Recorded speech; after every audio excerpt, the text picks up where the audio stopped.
ಎಲ್ಲರಿಗೂ Amrutha's tasty and healthy ಕಿಚನ್ಗೆ ಸ್ವಾಗತ. ಇವತ್ತು ನಾನು ನುಗ್ಗೆಕಾಯಲ್ಲಿ ಪಲ್ಯ ಮಾಡ್ತಾ ಇದ್ದೀನಿ. ಈ ರೆಸಿಪಿ ದಾಲ್ ಮತ್ತು ಅನ್ನದ ಜೊತೆ ತುಂಬಾ ಚೆನ್ನಾಗಿರುತ್ತೆ. ಹಾಗಾದರೆ ರೆಸಿಪಿ ಶುರು ಮಾಡೋಣ. ನಾನಿಲ್ಲಿ ಒಂದು ಪಾತ್ರೆಯಲ್ಲಿ 1 ಕಪ್ನಷ್ಟು ನೀರು ತಗೊಂಡಿದ್ದೀನಿ. ಇದಕ್ಕೆ ಕಟ್ ಮಾಡಿರೋಂಥ ಒಂದು 4 ನುಗ್ಗೆಕಾಯಿನ ಹಾಕ್ಕೊಳ್ಳೋಣ. ಈಗ ಇದಕ್ಕೆ ರುಚಿಗೆ ಬೇಕಾದಷ್ಟು ಉಪ್ಪು ಹಾಕ್ಕೊಂಡು ತಟ್ಟೆ ಮುಚ್ಚಿ ಒಂದು 15 ನಿಮಿಷ ಇದನ್ನು ಬೇಯಿಸ್ಕೊಳ್ಳೋಣ. ಇದು ಬೇಯೋಷ್ಟರಲ್ಲಿ ಒಂದು ಮಸಾಲೆ ರೆಡಿ ಮಾಡ್ಕೊಳ್ಳೋಣ. ನಾನಿಲ್ಲಿ ಒಂದು 5 ಒಣಮೆಣಸಿನ್ಕಾಯಿನ ಹಾಕ್ಕೊಂಡಿದ್ದೀನಿ. ಹಾಗೆ 1 ಸ್ಪೂನಷ್ಟು ಧನಿಯಾ, ಒಂದು ಅರ್ಧ ಸ್ಪೂನಷ್ಟು ಹುರ್ಕೊಂಡಿರೋಂಥ ಉದ್ದಿನಬೇಳೆ, ಹಾಗೆ ಒಂದು 4 ರಿಂದ 5 ಕಾಳು ಮೆಂತ್ಯ, 1 ಸ್ಪೂನಷ್ಟು ಜೀರಿಗೆ ಹಾಕ್ಕೊಳ್ಳಿ, ಒಂದು ಸಣ್ಣ ತುಂಡು ಈರುಳ್ಳಿ, ಒಂದು 3 ಎಸಳು ಬೆಳ್ಳುಳ್ಳಿ ಹಾಕ್ಕೊಳ್ಳೋಣ. ಹಾಗೆ ಸ್ವಲ್ಪ ಅರಿಶಿನ ಹಾಕ್ಕೊಂಡು ಇದನ್ನು ತರ್ತರಿಯಾಗಿ ಗ್ರೈಂಡ್ ಮಾಡ್ಕೊಳ್ಳಿ.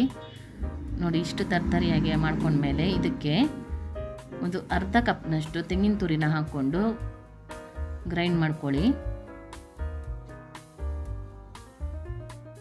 ಈಗ ಒಂದು ಕಡಾಯಿ ಬಿಸಿಗಿಟ್ಟು ಅದಕ್ಕೆ 2 ಸ್ಪೂನಷ್ಟು ಎಣ್ಣೆ ಹಾಕ್ಕೊಳ್ಳೋಣ.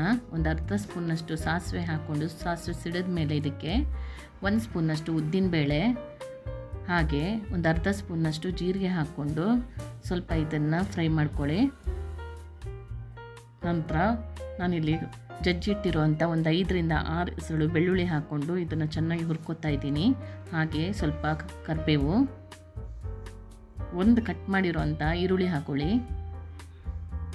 ಈರುಳ್ಳಿ ಸ್ವಲ್ಪ ಫ್ರೈ ಮಾಡಿದ ನಂತರ ಇದಕ್ಕೆ ಒಂದು ಕಟ್ ಮಾಡಿರೋಂಥ ಟೊಮೊಟೊ ಹಾಕ್ಕೊಳ್ಳೋಣ.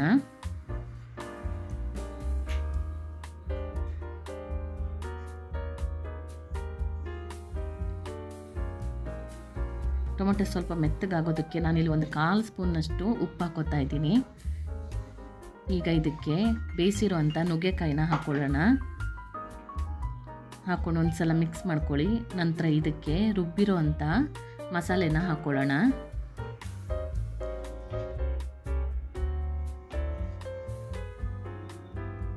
ಮಸಾಲೆ ಹಾಕ್ಕೊಂಡು ಒಂದು 5 ನಿಮಿಷ ಇದನ್ನು ಚೆನ್ನಾಗಿ ಬೇಯಿಸ್ಕೊಳ್ಳಿ.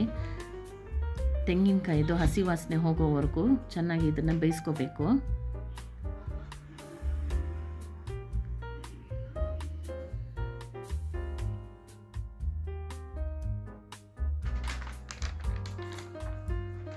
ನೋಡಿ, ಈಗ ಇದು ಚೆನ್ನಾಗಿ ಬೆಂದಿದೆ. ಇದನ್ನು ಸರ್ವ್ ಮಾಡ್ಕೊಳ್ಳೋಣ.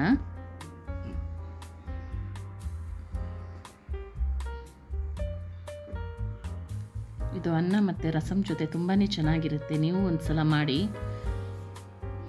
ಈ ರೆಸಿಪಿ ನಿಮಗೆ ಇಷ್ಟವಾದಲ್ಲಿ ಲೈಕ್ ಮಾಡಿ, ಶೇರ್ ಮಾಡಿ, ಹಾಗೆ ಸಬ್ಸ್ಕ್ರೈಬ್ ಮಾಡಿ. Thank you for watching.